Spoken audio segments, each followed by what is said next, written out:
साल 1970। ये उस दौर की बात है जब पाकिस्तान पूर्वी और पश्चिमी नाम से जाना जाता था। पूर्वी पाकिस्तान में पश्चिमी पाकिस्तान ने अत्याचार की हदें पार कर दी थी। पूर्वी सरहद से शरणार्थी लाखों की तादाद में भारत का रुख करने लगे। तत्कालीन प्रधानमंत्री इंदिरा जानती थीं कि रिफ्यूजियों की समस्या का स्थायी समाधान जरूरी था। Is there a situation in which you might attack Pakistan? Well, I hope not.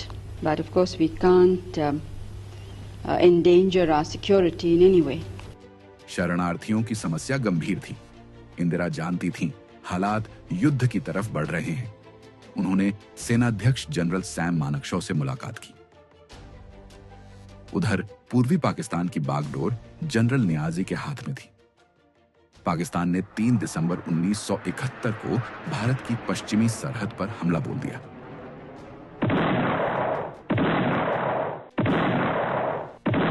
Pakistani हवाई जहाज़ों ने हमारे अमृतसर, पठानकोट, श्रीनगर, अवंतीपुर, उत्तरलाई, जोधपुर, अंबाला और आगरे के हवाई अड्डों पर बमबाजी की। 3 दिसंबर 1971 शाम 5:31। भारत ने पूर्वी सीमा पर पाकिस्तान के 2 एयरफील्ड पर बमबारी कर दी। इसके जवाब में पाकिस्तान 100 से ज्यादा टैंक लेकर आ गया। उसने राजस्थान के कस्बे लोंगेवाला पर हमला बोल दिया।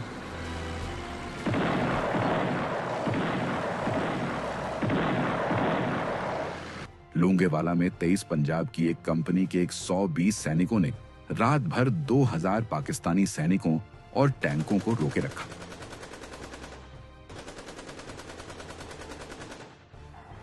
सुबह होते ही भारतीय वायुसेना के हंटर विमानों ने इन टैंकों पर ऐसी बमबारी की कि 90 टैंक अपनी जगह पर ही ध्वस्त हो गए।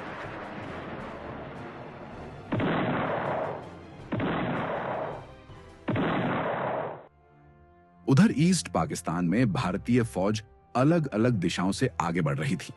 लक्ष्य एक ही था, ढाका। जनरल नियाजी ने पूर्वी पाकिस्तान के अहम शहरों की किलेबंदी कर ली थी। पाकिस्तानी फौज हर तरफ मुस्तैद थी।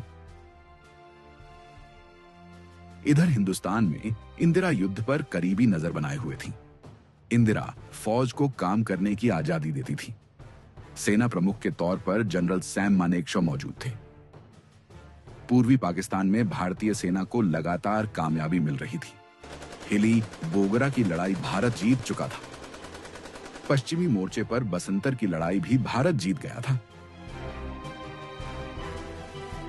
भारतीय एयरफोर्स इस लड़ाई में बढ़ चढ़कर हिस्सा ले रही थी और पाकिस्तान को बेहद करारी चोट पहुंचा रही थी। उधर हजारों मील दूर अमेरिका में उस वक्त के राष्ट्रपति रिचर्ड निक्सन भारत पर युद्ध रोकने का दबाव बना रहे थे। लेकिन इंदिरा पर अमेरिकी धमकियों का कोई असर नहीं हुआ। दरअसल 71 के युद्ध में पाकिस्तान को न सिर्फ अमेरिका से मदद मिल रही थी, बल्कि इंग्लैंड से भी, और चीन और श्रीलंका तो उसके साथ थे ही। भारत के पास थी तो बस हिम्मत और रूस की गहरी दोस्ती।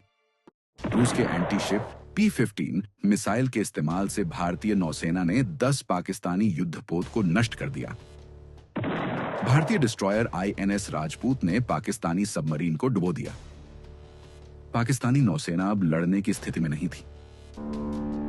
10 दिसंबर 1971 को ब्रिटिश एयरक्राफ्ट कैरियर ईगल भारतीय जल सीमा में दाखिल हो गया। रूस ने भारत के लिए अपने जंगी बेड़े भेज दिए। जब अमेरिकी बेड़े एंटरप्राइज और USS ट्रिपोली भारतीय जल सीमा में पहुंचे तो रूस ने उन्हें घेर लिया। उधर पूर्वी पाकिस्तान में मैमनसिंह और जमालपुर भारत के कब्जे में आ चुके थे और अब निशाने पर था टंगैल। भारत ने करीबन 700 कमांडो टंगैल में एयर ड्रॉप किए। टंगैल में जांबाज कमांडो ने पुंगली पर कब्जा जमाने में बस 4 घंटे का वक्त लगाया। इस बीच इंदिरा अब जल्द से जल्द नतीजे का इंतजार कर रही थी। भारतीय नौसेना ने कराची शहर पर हमला बोल दिया था। ऑपरेशन ट्राइडेंट कामयाब रहा। कराची बंदरगाह में ऐसी आग लगी कि वो मीलों दूर से भी नजर आ जाता था।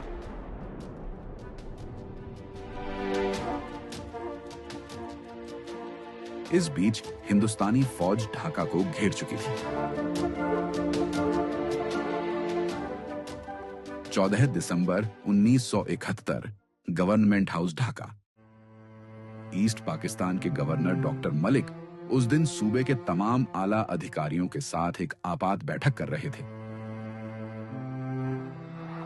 तभी अचानक भारतीय वायुसेना इस इमारत पर बमबारी कर देती है। इमारत पर जब बम गिरा उस वक्त मीटिंग शुरू हो चुकी थी। बमबारी से इमारत के मुख्य हॉल की छत गिर गई। गवर्नर मलिक इस कदर डर गए कि फौरन अपने पद से इस्तीफा दे दिया। उधर हिंदुस्तानी फौज ढाका की ओर आगे बढ़े जा रही थी और जनरल नियाजी युद्ध विराम के लिए बार बार गिड़गिड़ा रहा था। The Indian Army is in Bangladesh. Your air force has been destroyed. You are surrounded on all sides. And if you don't surrender, you will be killed unmercifully. 16 दिसंबर 1971 रामना रेसकोर्स ढाका, शाम 4:15। जनरल नियाजी ने दस्तखत किए, फिर अपनी रिवॉल्वर जनरल अरोरा को सौंप दी। East Pakistan का वजूद खत्म हो चुका था।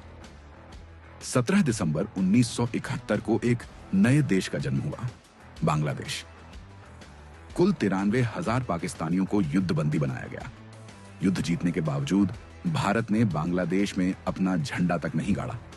93,000 सैनिकों को कुछ दिनों के बाद जेनेवा कन्वेंशन के तहत पाकिस्तान को वापस लौटा दिया। All the world admires a deed well done, and I think, with all modesty, we can say that we have done this action well. ये थी 1971 जंग की पूरी दास्तान। एक आयरन लेडी, इंदिरा गांधी।